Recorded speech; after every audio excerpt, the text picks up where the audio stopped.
ગુરુ માતા સુદીક્ષાજી, સાત સંગાતજી, પ્રેમથી બોલજો, ધન્ય નિરાકારજી.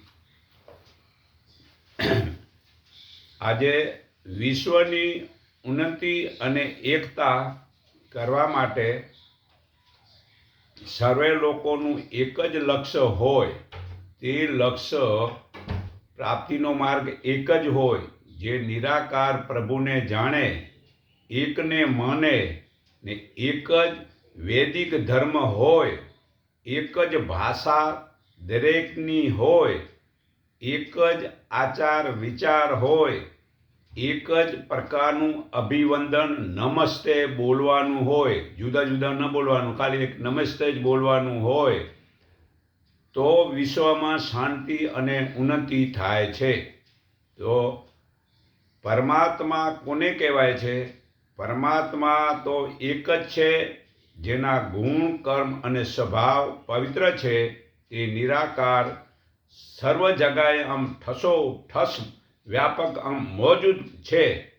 અને એ પરમાત્મા અહીંયા મોજૂદ છે ને માણસો મતલબ કે જ્યાં ત્યાં રખડવા મતલબ શોધવા જાય છે, હજ ને યાત્રાને. તો તે પરમાત્મા દયાળુ સંપૂર્ણ સૃષ્ટિના કરતા ધરતા બધા જીવોનો કર્મ અનુસાર સત્ય, સાચું, ન્યાયનું ફળ આપે છે. તો એ પરમાત્મા એકને જ માનો. હવે જીવ કોને કહેવાય છે? જીવ કોને કહેવાય છે એ વિશે જાણો. જે ઈચ્છા, વેર, ઈર્ષા, સુખ, દુઃખ, ચેતના, ધીરજ અને સ્થૂળ શરીરના આ 7 વિકારને કારણે જીવ કહેવાય છે. આ ગીતા અધ્યાય 13:7 પુરાવો છે. હવે આપણે પ્રકૃતિ વિશે જાણીએ. મૂળ પ્રકૃતિ સત્વ, રજસ અને તમસ એ 3 ગુણોવાળી માયા છે. તેના વડે બુદ્ધિ, અહંકાર, મન, 5 જ્ઞાનેન્દ્રિયો, ચામડી, કાન, આંખ, જીભ અને નાક, અને 5 કર્મેન્દ્રિયો, વાણી, હાથ, પગ, જનેન્દ્રિય અને ગુંદા, અને 5 માત્રા, શબ્દ, સ્પર્શ, રૂપ, રસ ને ગંધ, ને 5 મહાભૂત, પૃથ્વી, જળ, અગ્નિ, વાયુ ને આકાશ.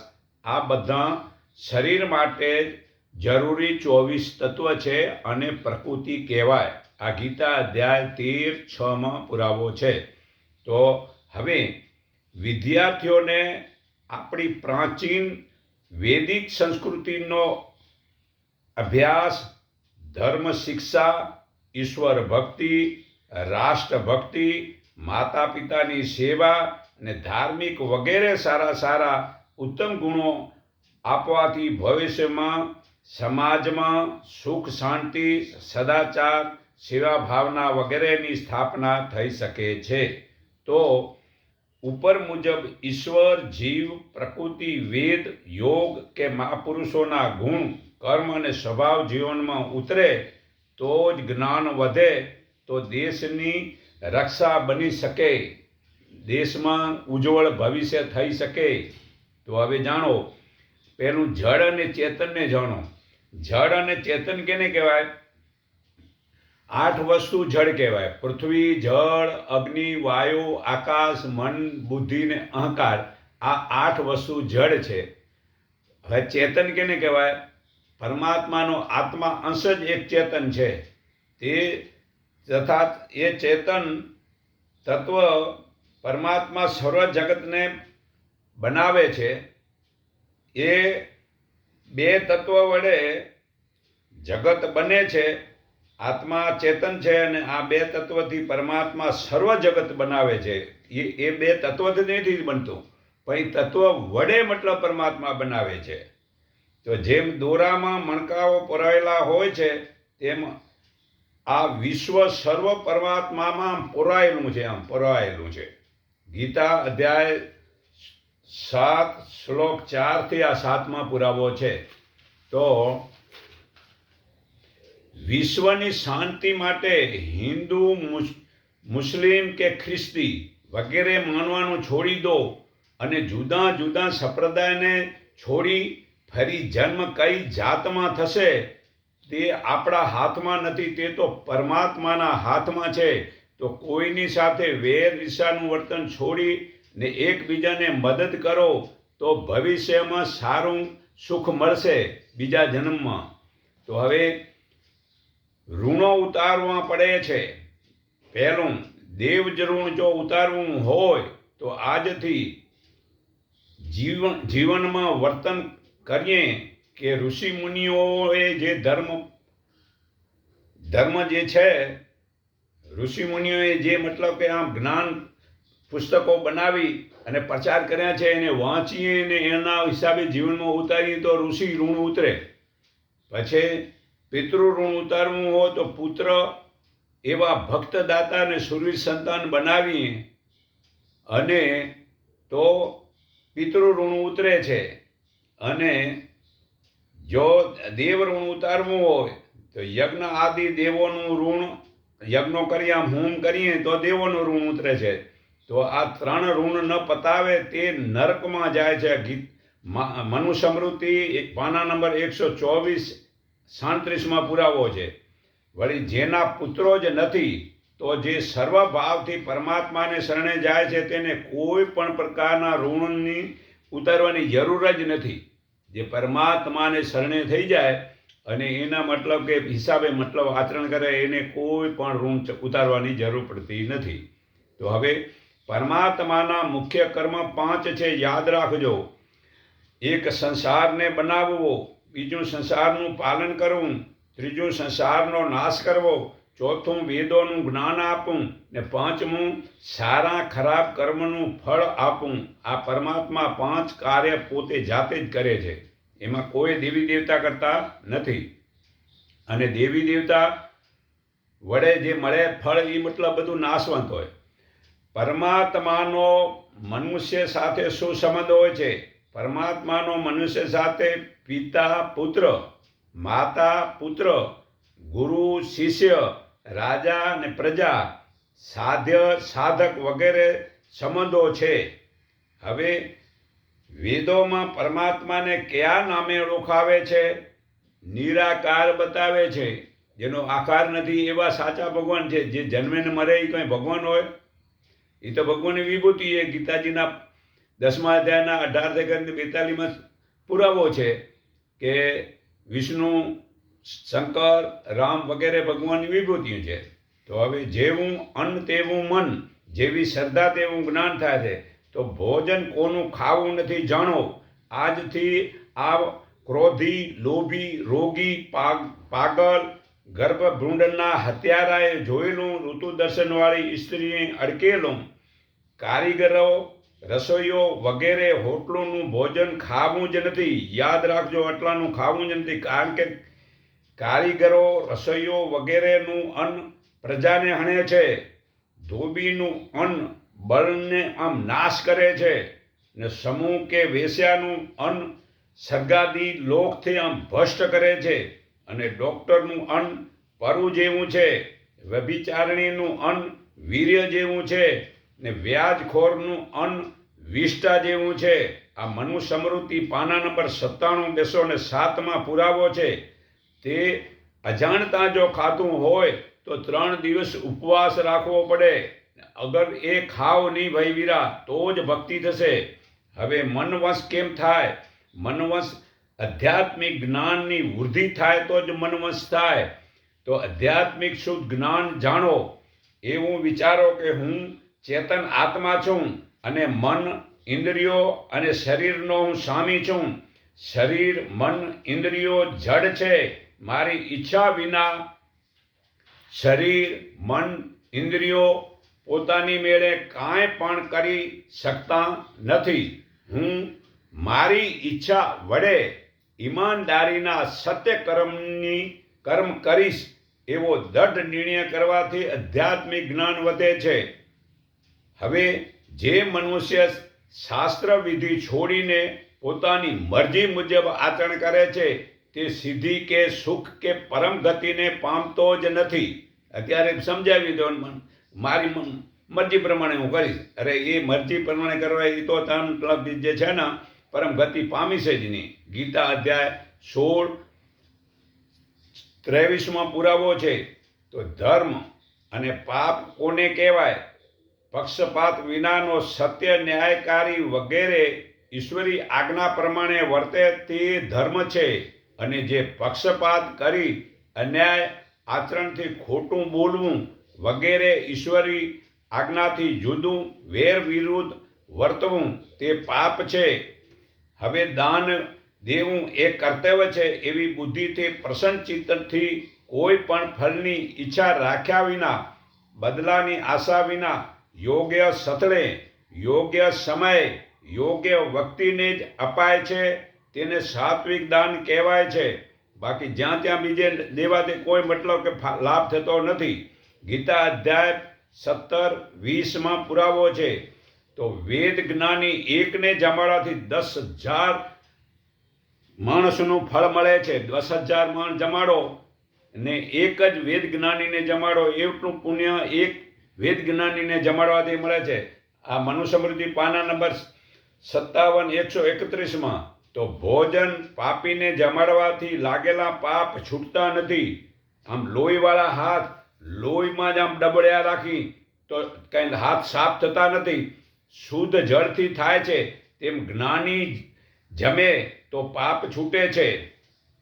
અજ્ઞાની દેવ પિતૃના અન્નના કોળિયા જેટલા લે છે તેટલા લોઢાના ગોળા શ્રાદ્ધ કરાવનાર યજમાનને મૃત્યુ પછી નરકમાં ગળવા પડશે. આ મનુસ્મૃતિ પાના નંબર 57-133 પુરાવો છે. તો પિતૃનું ભોજન તો આત્મા જ્ઞાનીઓને જ જમાડાય. પાના નંબર 57-134 પુરાવો છે. વેદ નહીં ભણેલાને આપેલું દાન કરનારને ફળ મળતું નથી. પાના નંબર 58-142 શ્રાદ્ધમાં મિત્રોને જમાડ્યાવાય. એ આંધળી ગાય જેવું છે. એને કદાચ એવું તો પૈસા દઈને હોટલમાં ખાઈ લેજે, પણ શ્રાદ્ધના દિવસે મિત્રોને ન જમાડો. જેમ મિત્રોને જમાડે એના પિતૃને મતલબ કે દુઃખ થાય છે. તો ભોજન લગ્નમાં, યજ્ઞમાં કે શ્રાદ્ધમાં ચોર હોય, ડૉક્ટર હોય, દેવ પૂજારી હોય, વેપારી હોય, વ્યાજવટુ હોય, ગવૈયો હોય, નાચનારો હોય, પગારથી ભણનારો હોય કે ભણાવનારો હોય, જુગારી હોય, દારૂડિયો હોય, મધ ઘી વગેરે રસ વેચનારો હોય, ધનુષ વગેરે હથિયાર બનાવનારો હોય, તેને ભોજન ખવડાવવું નથી. યાદ રાખજો ને, એ ખાશે તો તમને પાપ લાગશે. આ પાના નંબર 59, 150 અને 166 ઘણા બધા નામ છે, ટૂંકમાં જ મેં અમુક જ લીધા છે. તો હવે વ્યસન જાણો. વ્યસન જે છે મૃત્યુ કરતાં વધુ ખરાબ છે. જે વ્યસની લોકો નીચેમાં નીચે પાપ જોનીમાં જન્મ થાય છે. જે વ્યસન કરો છો, કરતો નથી, તે પુણ્ય આત્મા મૃત્યુ પછી સ્વર્ગમાં જાય છે. જે વ્યસન નથી કરતો એ પુણ્ય આત્મા થઈને મતલબ કામ સ્વર્ગમાં જાય છે, ને વ્યસનવાળો તો નીચ જોનીમાં જાય છે. તો ભાઈ વ્યસન છોડી દો. અને વ્યસન જે કામ એટલે કે મિથુન, વ્યસન જે મિથુનથી થતાં જાણો. મિથુનથી પહેલું દિવસે ઊંઘવું, બીજે નંબર શિકાર, ત્રીજે નંબર જુગાર, ચોથે નંબર કુથલી કરવી, સ્ત્રીઓમાં આસક્તિ વધુ, દારૂ પીવું, નાચવું, ગાવું, સાંભળવું, કારણ વિના આમ જ્યાં ત્યાં રખડવું, આ બધાય મતલબ કે વ્યસન છે. કેને કારણે? આ કામ ભોગના પછી. તો હવે વ્યસન ક્રોધના જાણો. ચાડી કરવી, સાસ, વેર, ઈર્ષા, બીજા પર દોષ ઢોળવો, ચોરી, લેણું ન ભરવું. આ ઘણા મતલબ પૈસા લઈને મતલબ લેણું નથી ભરતા. કઠોર વાણી, મારામારી, આ ક્રોધના વ્યસનો છે. પાના નંબર 135-48. હવે નાની ઉંમરે જ્ઞાનીઓનું મૃત્યુ કેમ થાય છે તે જાણો. જે વેદ ભણતા નથી, સારા વર્તન કરતા નથી, પછી લસણ, ડુંગળી, ગુંદ, ગોપ દૂધની બળી, દેવોને નહીં ધરાવતા નથી એવું અન્ન, બળદને ઈચ્છતી મિથુન માટે ગાય વગેરે તથા વાછડું મરી ગયું હોય તે દૂધની બનાવટો ખાવાથી નાની ઉંમરે મૃત્યુ જ્ઞાનીનું થાય છે. આ મનુસ્મૃતિ પાના નંબર 101 4 પુરાવો છે. તો હવે હિંસાનું પાપ 8ને લાગે છે. કેટલાને? એક સલાહ આપનારને, કાપનારને, મારનારને, વેચનારને, ખરીદનારને, રાંધનારને, પીરસનારને, ખાનારાને, આમ 8ને પાપ લાગે છે. આ પાના નંબર 105 51 પુરાવો છે. કયું ભોજન રાક્ષસી છે? જોડા પહેરીને, હોટલમાં જે છે જોડા પહેરીને જ મતલબ જમતા હોય, માથું આમ એકદમ બાંધીને અને દક્ષિણા દિશામાં કરીને ને રાત્રેનું ભોજન રાક્ષસોને મળે છે. આ પાના નંબર 68 238 પુરાવો છે. તો સમાન દ્રષ્ટિ એ જ ધર્મ છે. બહારના વિષયોથી જે અજ્ઞાનીઓ સુખ મેળવે છે તેથી વધુમાં વધુ સુખને બ્રહ્મ યોગમાં જોડાયેલો જ્ઞાની પણ અનુભવે છે. આમ આનંદના હેલી મતલબ કે એનામાં ઉતરે છે. આ ગીતા અધ્યાય 5 શ્લોક 21 પુરાવો છે. તો યોગ વડે પરમાત્માનું આમ સૂક્ષ્મપણું જોવું. પરમાત્મા અહીંયા સૂક્ષ્મ છે, અહીંયા ઠસોઠસ છે અને અહીંયા આ મોજૂદ છે, છોડીને જ્યાં ત્યાં રખડવા જઈએ છીએ. અને તે જીવોને દુઃખોનો વિચાર કરવો. આ પાના નંબર 127 અંતરાત્માની ગતિને જાણવી. જીવાત્માની ઊંચ નીચ જોનીઓના દુઃખોને શાસ્ત્ર વિરુદ્ધ કર્મના લીધે થાય છે. તો શાસ્ત્ર વિરુદ્ધ કર્મ ન કરો, ખોટી જોનીઓમાં દુઃખ ભોગવશો. તો એમ જાણીને ઈશ્વરમાં સ્થિર રહેવું. આ પાના નંબર 128 હવે જ્ઞાન અજ્ઞાનનું ફળ. ઈશ્વરના દર્શન પામેલા જ્ઞાની લોકોને કર્મથી બંધન થતું નથી, પરંતુ અજ્ઞાની છે તે લોકોને કર્મના બંધનથી સંસારમાં પાછો પડે છે અને વળી દુઃખ ભોગવે છે. આ પાના નંબર 128 74 પુરાવો હોય. તો પરમાત્મા પામવાના સાધન જાણો. પરમાત્માને જાણવું પામવા હોય તો એના સાધન ક્યાં? તો જાણો. એક તો અહિંસા એટલે કે હિંસા ન કરવી. બીજું ઇન્દ્રિયોની આસક્તિ ન રાખવી. ફરજ મુજબના વૈદિક નિત્ય કર્મથી તપ વડે લોકો તે બ્રહ્મને પામે છે. આ પાના નંબર 128 75 પુરાવો છે. તો ધન સુધી સર્વે કરતાં શ્રેષ્ઠ છે. પ્રાણથી શુદ્ધ થવા પાણીથી શુદ્ધ થવાતું નથી, તે વ્યર્થ છે. પાના નંબર 113 શરીર જળથી શુદ્ધ થાય છે. ઉપર છેલ્લું મન સત્યથી શુદ્ધ થાય છે. જીવાત્મા વિદ્યા અને તપથી શુદ્ધ થાય છે. અને બુદ્ધિ બ્રહ્મના જ્ઞાનથી શુદ્ધ થાય છે. પાના નંબર 113 109 આ પુરાવો છે. તો હવે સ્ત્રીઓએ સ્વતંત્રતાથી કોઈ પણ કાર્ય ન કરવું. બાળપણમાં પિતાને વંશ રહેવું. યુવાનીમાં પતિને આધીન રહેવું અને પતિનું મૃત્યુ પછી પુત્રને વંશ રહેવું, પણ સ્વતંત્ર ન રહેવું. આ પાના નંબર 117 પુરાવો છે. સ્ત્રીનું ખાસ કર્તવ્ય જાણો. સ્ત્રીઓએ હંમેશા આનંદમાં રહેવું, ઘરકામ કરવું, ઘરના રાચ રચીલા સ્વચ્છ રાખવું અને છૂટે હાથે ખર્ચ ન કરવું. જેમ ન ફાવે એવી વસ્તુ લઈને મતલબ પડી હોય જડ વસ્તુ લઈ આવીને રાખી દે એવું ન ખોટા ખર્ચા કરવા. એ પાના નંબર 117 પુરાવો હોય. તો સ્ત્રીઓનો વિવાહ એટલે શું? વિવાહમાં શાંતિ મંત્રનો પાઠ અને એ જ યજ્ઞ કરાય છે તે જ સ્ત્રી માટે મંગલ છે, એ જ સારું છે. તે પતિની માલિકીનું કારણ બને છે. પાના નંબર 118 152 પુરાવો છે. તો પતિ સેવાથી સ્ત્રી સ્વર્ગમાં પૂજાય છે.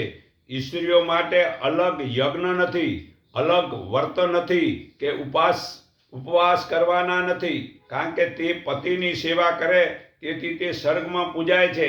આ પાના નંબર 118 155 પુરાવો છે. તો પતિ જીવતા સ્ત્રીએ ઉપવાસ યા વ્રત કરે તે પતિનું આયુષ્ય હરી લે છે. પતિ હૈયા મતલબ મરી જાય. જો મતલબ કે આ જે છે ને સ્ત્રી કર્મકાંડ કરે તો. અને તે પોતે પણ પાછી નરકમાં પડે છે. તો સારી સ્ત્રી પતિનું ખોટું ન કરે. પાના નંબર 118, 156 આ મનુસ્મૃતિમાં પુરાવો છે. તો વિવાહ વેદ જ્ઞાની પુરુષ વડે લગ્નથી પુણ્યકારી પુત્રો જન્મે છે. તે પુત્રો પાપ છોડાવે છે. પાના નંબર 46, 37 પુરાવો છે. પરંતુ હાલમાં વિદેશી નકલમાં લગ્ન અજ્ઞાની કરાવીને ધન, સમય અને સંતાનો પાપી બને છે. તો અમે સત્સંગમાં જઈએ તો કહે છે અમારા દીકરા કયો ન કરે શું તમે બધા કર્યા જેવા, મતલબ કે લગ્ન એવા ઊંધા ધંધાવાળા. તો જે સંતાનોને અત્યારે વાળ ખુલ્લા રાખે છે, માથે ટોપી કે સાડી કોઈ પહેરતા નથી, ને ભારતની સંસ્કૃતિ નાશ થઈ રહી છે, છતાં વ્યસન અને ફેશન કોઈ છોડતા જ નથી. કારણ કે રસોઈયા વગેરેનું અન્ન ખાવું નથી, ને એ હોટલોના અને રસોઈયાના અન્ન ખાય એટલે એની બુદ્ધિ ભ્રષ્ટ થાય. પછી એને ગમે એવું સમજાવો તો માને જ નહીં. તો અજાણતા જો બહારની વસ્તુ ખાધી હોય તો 3 દિવસ ઉપવાસ રાખવા પડે એવું ગીતા મનુસ્મૃતિ પાના નંબર 97, 207 પુરાવો છે. તો સાંભળો, નોકરી તે કૂતરા મૂર્તિ જેવી આજીવિકા કહેવાય છે. કેવી કહેવાય? નોકરી તે કૂતરા મૂર્તિ જેવી આજીવિકા કહેવાય છે. તે છોકરીઓને જરૂર નથી. મનુસ્મૃતિ પાના નંબર 74, 5 પુરાવો છે. તો સ્ત્રી કે કન્યાનું ધન ઘરમાં આવે તે લોકો પાપી અને અધોગતિમાં પડે છે. પાના નંબર 47, 52 પુરાવો છે. તો કન્યાદાન ઋતુદાન કાળ પહેલા કરો. ઋતુકાળ પછી તેનું દાન કરનારને ફળ મળતું નથી, ઉપરથી પાપ લાગે છે. તો અત્યારે 20 વર્ષની છોકરી થઈ જાય તો હજી નાની છે. તો આ પાના નંબર 213, 88 પુરાવો છે. તો કયું કર્મ સારું છે તે સમજણ કેમ પડે? તો જાણો, કોઈ પણ કર્મ કરવાથી મનમાં આનંદ, ઉત્સાહ, પ્રસન્નતા, શાંતિ, સંતોષ થાય. જે દેશનું, પોતાનું, પરિવારનું, સમાજનું સારું થાય તે કર્મ સારું છે. કયું કર્મ સારું છે? તો આ જે છે ને, પોતાનું, દેશનું, બધાનું ભલું થાય એ કર્મ કરો એ સારું છે. તો કયું કર્મ ખરાબ છે તે જાણો. કોઈ પણ કર્મ કરવાથી મનમાં ભય, શંકા, શરમ, લાજ થાય છે. જે એવું થાય છે ને જે પોતાનું, પરિવારનું, રાષ્ટ્રનું નુકસાન થાય તે કર્મ ખરાબ છે. આમાં આટલું જાણી લેવાનું. તે પ્રવૃત્તિ કર્મથી દેવોની સમાન બનાવે છે. યાદ રાખજો, પ્રવૃત્તિ અને નિવૃત્તિનો લાભ શું છે? પ્રવૃત્તિ કર્મથી દેવોનો સમાન બને છે, પણ નિવૃત્તિ કર્મથી મોક્ષ પામે છે પરમાત્મામાં. મનુસ્મૃતિ પાના નંબર 292. તો પાપ 4 ભાગે વેચાય છે. પાપને એક ભાગ તો કરનારને મળે છે, બીજો ભાગ તે જોનારાને મળે છે, ત્રીજો ભાગ ભોગવનારને મળે છે, અને ચોથો ભાગ રાજાને લાગે છે. પાના નંબર 157. પાપ કોઈને છોડતું નથી. તો મીટિંગોમાં ન્યાય ન થાય તો જનારાને પાપ લાગે છે. પાના નંબર 157, શ્લોક નંબર 19 પુરાવો છે. તો ભાઈ મીટિંગમાં જાઓ ભલે, પણ જે આ વિદેશી નકલું કાઢી અને ભારતના સંસ્કાર મતલબ અપાય એવી મીટિંગો થતી હોય તો જાઓ તો સારું. જાય ને મતલબ કે પોતે પોતાના ઘરમાં મતલબ કે વિદેશી નકલું કરે તો મતલબ પાપ જ લાગે છે. તો યાત્રા શરીરમાં કરો, તીર્થ વગેરેમાં ફોકટ ફરવું તે પાપમાં પાપ છે. ને અત્યારે બધા મતલબ જળપથરાના દર્શન કરવા કોઈક આશાપુરામાં જાય ને આશાપુરાવાળા મતલબ કે જે છે ને સોમનાથ જાય ને સોમનાથવાળા મતલબ કે જે છે ને ચારધામની યાત્રા જાય. અરે આ પરમાત્મા અહીંયા મોજૂદ છે, શું જ યાત્રા જવાની જરૂર છે? તો જેમ ચિતરેલા ઝાડના ફળનો સ્વાદ મળતો નથી, તેમાં સાચા અનુભવ વિના મૂર્ખાને તે બ્રહ્મ જ્ઞાન નકામો છે. કારણ કે આ મૈત્રી ઉપનિષદ પાના નંબર 67 પુરાવો છે. પથ્થરની મૂર્તિને પૂજવાથી ફરી જન્મ થાય છે. માટે બહારની પૂજા છોડી હૃદયમાં જ આત્માની પૂજા કરો. યાત્રા પગના અંગૂઠાથી શરૂ કરો. જ્યાં દુખાવો છે ત્યાં વધુ મિનિટ સુરતાને રાખો. જ્યાં દુખાવો નથી ત્યાં 1-2 મિનિટ સુરતા રાખો અને ધીરે ધીરે એમાં આગળ જાઓ. દુખાવાને ભોગવવું નથી. મૂલ્યાંકન ન કરો. સાક્ષી ભાવે જોવાથી જે દુખાવો છે તેમાં આમ તરંગોના ટુકડા થઈ એ ગાંઠો એ વિકાર નીકળતો જશે અને મનમાં વેર ઈર્ષા વગેરે વિકારો છે તે ત્યાં સુધી આત્માની યાત્રા પરમાત્મા સુધી નહીં પહોંચાય. તો દરેક પહેલાં વેર ઈર્ષા મોહ વગેરેના વિકારો કાઢી નાખો. તો દરેક કર્મનો વિચાર પહેલાં મનમાં પડે છે, પછી તે વાણીમાં આમ પ્રગટે છે અને તે પછી શરીરમાં દુખાવો આવે છે. તો મનને સુધારી લો વીરા. દુખાવો મટી જશે. રોગોનું બીજું કારણ ભોજન પણ છે. તો તમોગુણી ભોજન છોડીને જૂના રોગો મટશે અને નાભીમાં જવાથી યાત્રાનો લાભ મળશે. હવે ચિત્તને નાભીમાં સ્થિર કરવાથી આખા શરીરનું જ્ઞાન થાય છે. ભાઈ આ સુરતાને મતલબ નાભીમાં લઈ જાઓ. હવે કામ, ક્રોધ, શ્વાસ, ભય અને ઊંઘ આ 5 શરીરના પાપો છે. મૌન, ક્ષમા, ઓછો ખોરાક, નિર્ભયતા ને તત્વચિંતન એ ઉપરના પાપોને નાશ કરવાના મતલબ કે વસ્તુ છે. જેમાં નિંદ્રા તથા ભય સર્વોપરી છે. સર્પો છે. આમ સાપ છે. નિંદ્રા તથા ભય આમ સાપ છે. હિંસા વગેરે તરંગો છે. તૃષ્ણા ઘૂઘરીઓ છે ને સ્ત્રી કાદવ છે. એ 3 ગુણોને છોડીને બ્રહ્મનું ધ્યાન કરવું છે. આ પાના નંબર 277 માંડલ્ય બ્રાહ્મણ ઉપનિષદનો પુરાવો છે. તો હવે ઊંઘ વિશે. એકવાર જીવતા સદગુરુ વડે આત્માને પરમાત્માના જ્ઞાનથી જાગૃતિ મળે છે.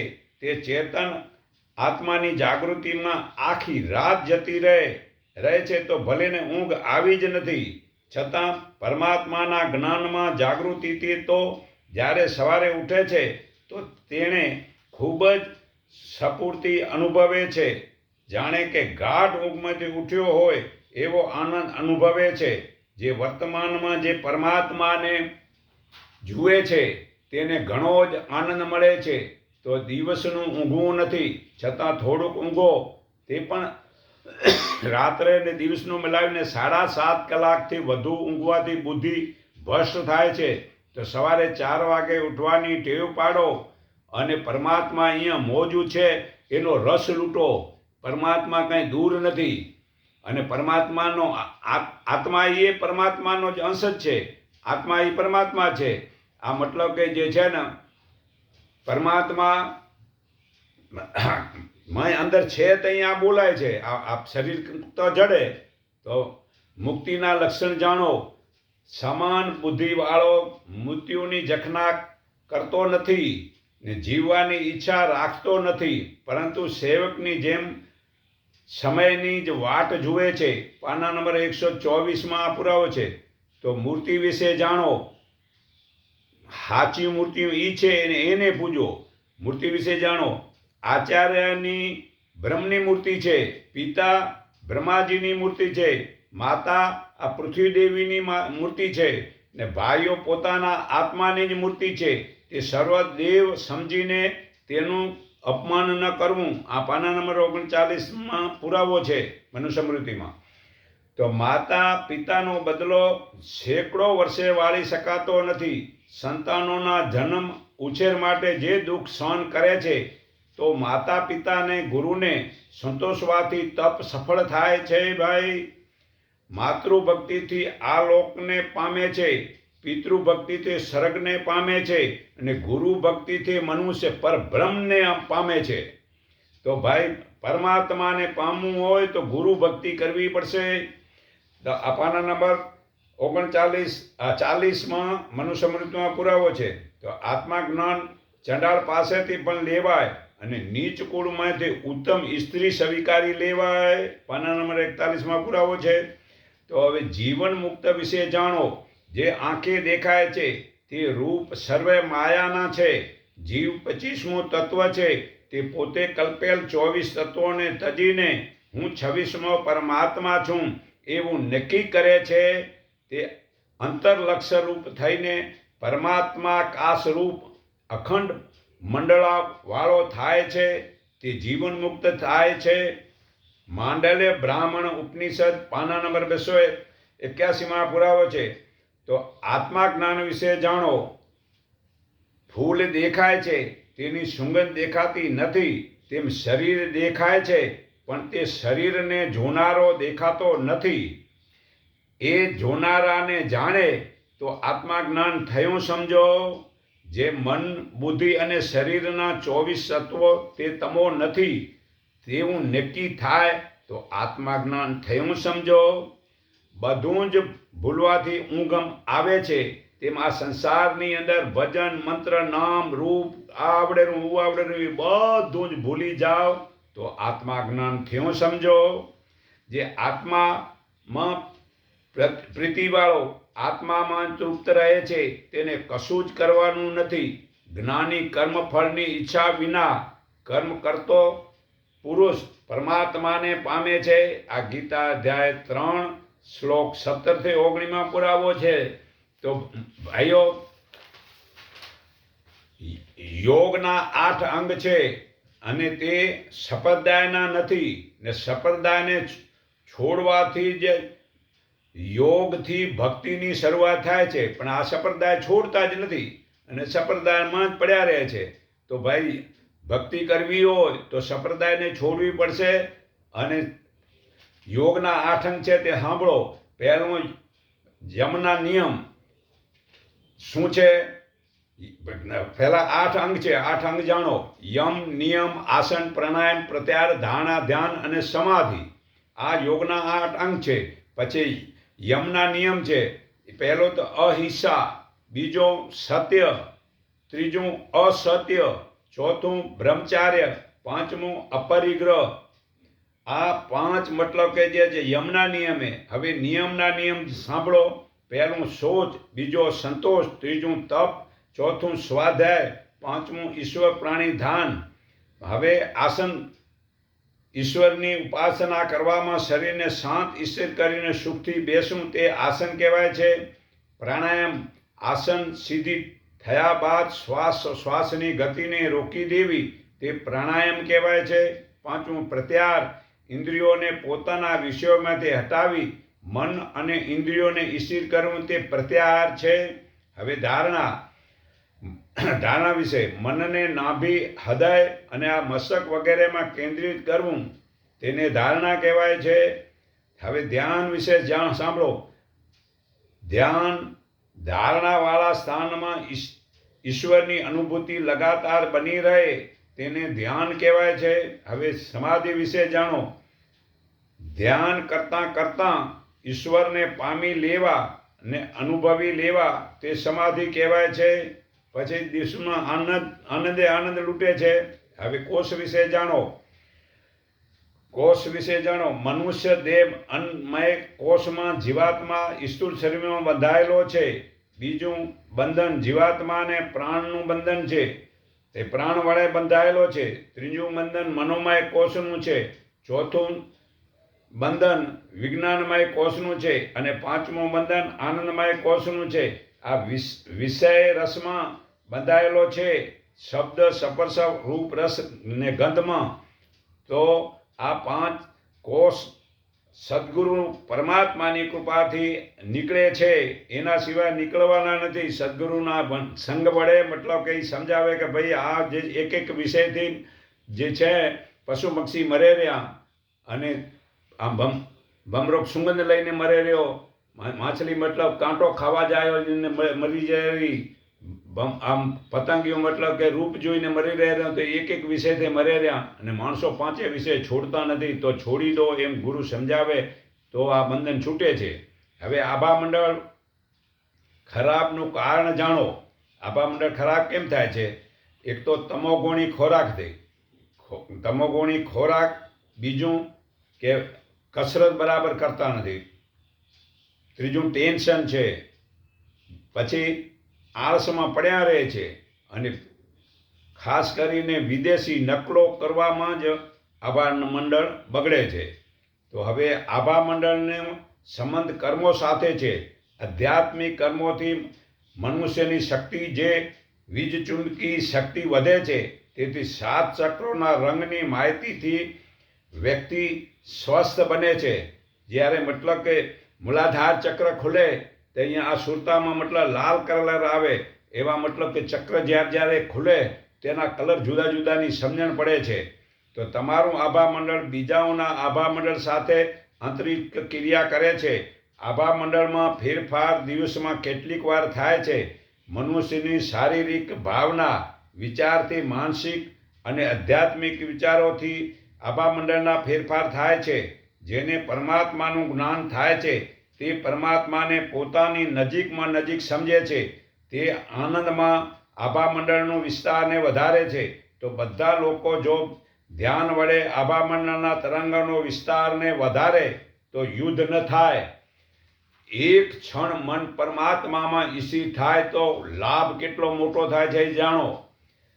તો એક ક્ષણ મન પરમાત્મામાં ઈશી થાય તો જ્ઞાનીઓના કરોડો પાપને નાશ થઈ જાય છે.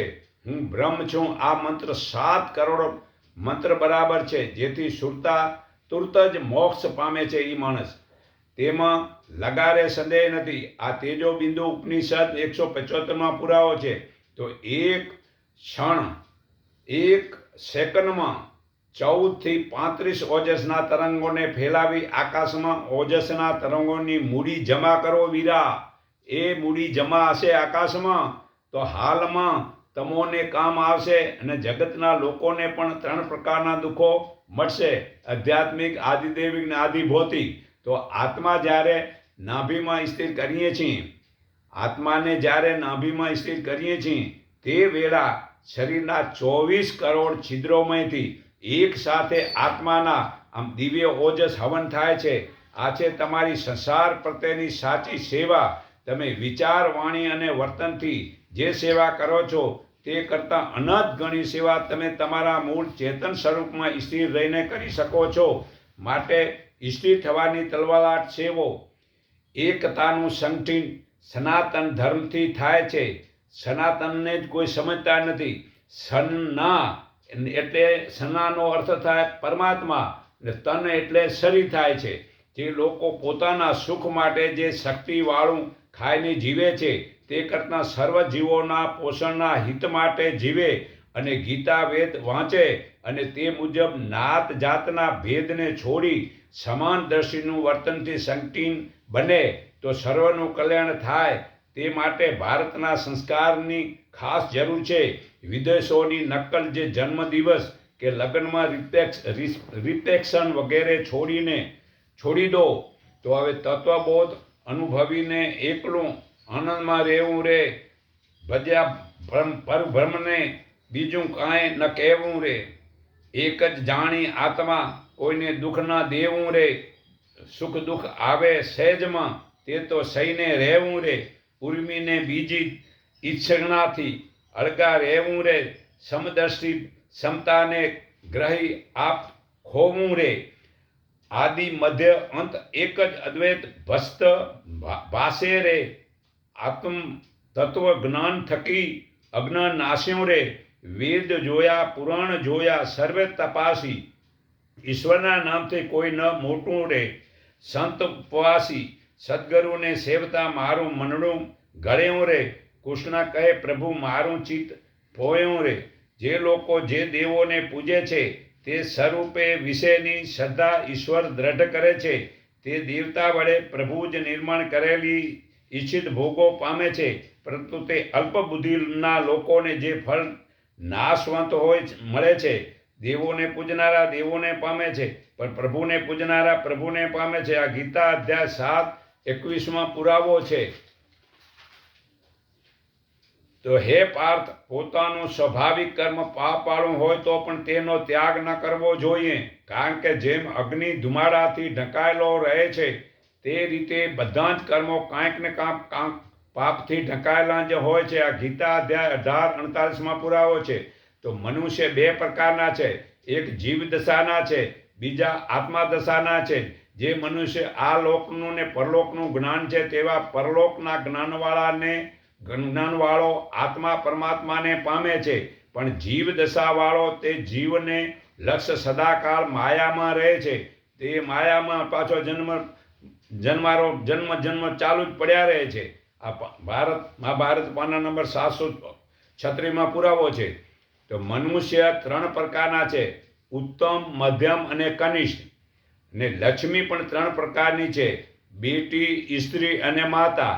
તેમાં જે મનુષ્ય લક્ષ્મીને બેટી તરીકે વાપરે છે તે પ્રભુને પામે છે. તે લક્ષ્મીને સ્ત્રી રૂપે વાપરે છે તે નરકમાં જાય છે. જે લક્ષ્મીને માતા રૂપે વાપરે છે તે શરીરનું સુખ ભોગવે છે. ઉત્તમને ઘેર લક્ષ્મી બેટી બને છે. ઉત્તમ મનુષ્યના લક્ષણ દયા, દીનતા, ક્ષમા, તે જ્ઞાન, નીતિ, વૈરાગવાળો હોય છે. અને તે ઉત્તમ મનુષ્ય બેટીને લક્ષ્મીને મતલબ કે એનો પતિ પ્રભુ છે તે પ્રભુ અર્પણ કરે છે. ને મધ્યમ મનુષ્ય લક્ષ્મીને પોતાના પેટ સિવાય વાપરતો નથી. પોતે ધન વડે અંતર, વાજિત્ર, જ્ઞાન, તાન, ટીવી વગેરે વિષયોના મોહશોખ કરે છે. હવે કનિષ્ઠ મનુષ્ય પોતે ખાતો નથી ને બીજાને ખાવા દેતો નથી. ઘરમાં બગડી જાય, ખરાબ થઈ જાય, બારે ફેંકી દે, પણ ન ખાય ને ન ખાવા દે, એ કનિષ્ઠના લક્ષણ છે. અને કનિષ્ઠ મનુષ્ય ચા, તમાકુ, પાન, સોપારી વગેરે ખાય છે ને ધર્મોમાં સાવ આળસ કરે છે. ગમે ત્યાં જાય કે ભાઈ સત્સંગ સાંભળો તો કે એ નથી સાંભળવું, બીજું મતલબ બધું કરવું હોય. તો આ બધા મતલબ કે જે છે ને મહાભારત પાના નંબર 739 પુરાવો છે. હવે સ્ત્રીઓ વિશે જાણો. સ્ત્રી પણ 3 પ્રકારની છે, એક સતી, બીજી સામા, ત્રીજી શકણી. સતી સ્ત્રી તે પોતાના પતિથી જુદી રહેતી નથી. સવારની સર્વથી પહેલી ઉઠીને પતિને પગે લાગે છે. તે પતિનું પહેલું મોઢું જુએ છે. પતિના દુઃખને પોતાનું 10 ગણું દુઃખ ભોગવે છે. પોતે 10 ગણું દુઃખ ભોગવે છે. તે સદાય હસતી રહે છે. તે નમ્રતા રાખે છે. પતિ ઉદાસ હોય તો શાંતિ આપે છે. પાસે બેસીને સ્નાન કરાવે છે, વસ્ત્રો પહેરાવે છે, જોડે સૂતી વખતે પગ દબાવે છે. દરેક સાચી વાતમાં હિંમત આપે છે. તે દયાળુ હોય છે. તે ગરીબનું ઘર ચલાવે છે. તે પતિ સિવાય બીજાને દેવ તે માનતી નથી. તે સ્વામીની છાયામાં રહે છે. સંન્યાસીને તે મોઢું બતાવતી નથી. આ પાના નંબર 539 પુરાવો છે. હવે સમા સ્ત્રી પતિની બીક રાખે છે. મોટેથી કોઈને ખોટું કહેતી નથી. સાસરિયાના અવગુણ પાછળ બોલે છે. અને સાસરિયાના સગાનો દુઃખ હોય તો મનમાં દુઃખી રહે છે. તે સાસરા તેમજ પિયરની મર્યાદા રાખે છે. તે ઘણી જ વિવેકશાળી હોય છે. તે ઘરમાં પ્રભુનું ભજન એકાંતમાં કરે છે. ભજન એટલે કે મન તું ભજ, પ્રભુને જો, મોઢે બોલવું નથી. સુરતા પ્રભુમાં જોડે છે. હવે શકણી વિશે જાણો. શકણી સ્ત્રી બહુ જ હઠીલી હોય છે. તેમનામાં ઝઘડો કરવાનું ઘણું જ જોર હોય છે. આંખ કપરી હોય છે. તે કઠોર વાણી બોલતી હોય છે. તે પિયરમાં બધાની સાથે ઝઘડે છે. છાકોટા કરે છે. જ્યાં સ્ત્રીઓ ભેગી હોય ત્યાં ન પગી ખોટી વાતો બોલે છે. પોતાના પતિને કહેશે, અમે સાધુ સંતમાં ફરીશું, અમારું કલ્યાણ કરીશું. પતિના પગ દબાવતી નથી અને સાધુ સન્યાસીના પગ દબાવે છે. તેમના પગમાં માથું નમાવે છે. પરણ્યા પતિને સગો માને છે. આ પાના નંબર 539 મહાભારતનો પુરાવો છે. તો નિરાકારને જે ઓળખે છે તે એક પળમાં પ્રભુના દર્શન કરાવે છે. તે જ્ઞાન હાલમાં ના સમયમાં ગુરુમાતા સુદીક્ષાજી આપે છે. તે જ્ઞાન પ્રકાશ નિરાકારી મંડળ ઇન્ડિકેપ 3 રસ્તા માયા સિનેમા રોડ કુબેરનગરમાં રવિવારનું મળે છે. હું સર્વને મારા હૃદયના ભાવથી નમન કરું છું. એકને ઓળખો, એકને માનો, એક સંગઠિત બનો. આટલું કહી હું મારી વાણી વિરામું છું.